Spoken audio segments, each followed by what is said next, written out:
Per iniziare la nostra festa, lo facciamo regalandoci qualche secondo di silenzio, alzandoci in piedi e cantando insieme la gloria del Signore. Iniziamo la nostra celebrazione con il canto numero 669, prima e seconda strofa. Santo, il Signore sia con voi. La festa dei Santi Pietro e Paolo ha portato già il momento, quale? Che siamo tutti qui, tutti insieme. Questa è la cosa bella.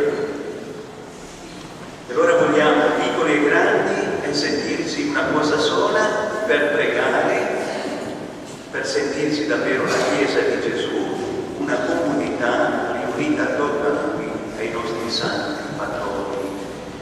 E allora iniziamo la nostra celebrazione chiedendo al Signore che ci sia sempre vicino, anche quando sbagliamo e quando facciamo qualche peccato, che ci sia vicino per offrirci il suo perdono. E diciamo insieme: confesso